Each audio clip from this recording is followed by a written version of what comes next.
अस्सलाम वालेकुम। आज आज़म स्वाति को दोबारा गिरफ़्तार कर लिया गया और उनको क्यों गिरफ़्तार किया गया, उनका क्या कसूर है?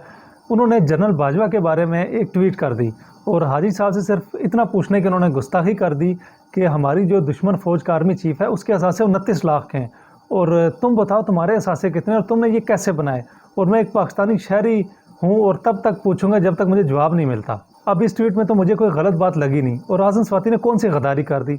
पाकिस्तान में जो ताकतवर लोग हैं वो आइन और कानून को नहीं मानते, चाहे वो जर्नैल हो या सियासतदान हो। और इससे पहले भी आज़म स्वाति के साथ इसी तरह का तशद्दुद और जुल्म हो चुका है, और यही वो जो सवाल था, इसी तरह का सवाल उन्होंने पहले भी पूछा था। उन पर तशद्दुद किया गया, उनके कपड़े उतारे गए, उनको नंगा किया गया, उनकी एक प्राइवेट वीडियो बना के लीक कर दी गई और उनके बच्चों को वो भिजवा दी गई। और पाकिस्तान में जो जमहूरियत के बड़े बड़े अलंबरदार बने फिरते हैं जो लोग, और वो टस से मस नहीं हुए। और आज फिर आज़म स्वाति के साथ वही कुछ होने जा रहा है। पाकिस्तान में जब भी किसी ताकतवर इंसान के ख़िलाफ़ बात की जाए या उससे कुछ पूछा जाए या अपने हक़ के बारे में बात की जाए, तो वो इदारों का सहारा लेके अपनी ज़ाती अना के लिए उस आदमी को तशद्दुद का निशाना बनाता है, जुल्म का निशाना बनाता है।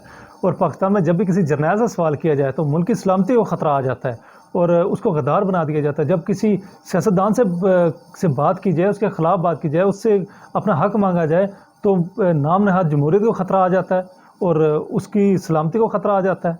70 सालों से इस मुल्क के ठेकेदारों ने इस मुल्क को कुछ भी नहीं दिया, बल्कि उल्टा इस मुल्क को लूटते रहे।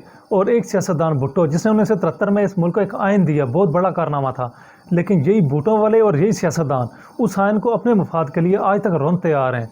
और जो आज़म स्वाति उस पर जो जिन्होंने तशद्दुद किया, जो उस पर तशद्दुद कर रहे हैं और जिन्होंने अभी उसको दोबारा गिरफ़्तार किया है, एक दिन आएगा कि वो जो आज़म स्वाति को आज रुला रहे हैं वो खुद रोएंगे। वो किसी व्हील चेयर पे मुशर्रफ की तरह बैठे होंगे और अपनी बेबसी पे, अपने किए हुए जुल्म पे रोएंगे।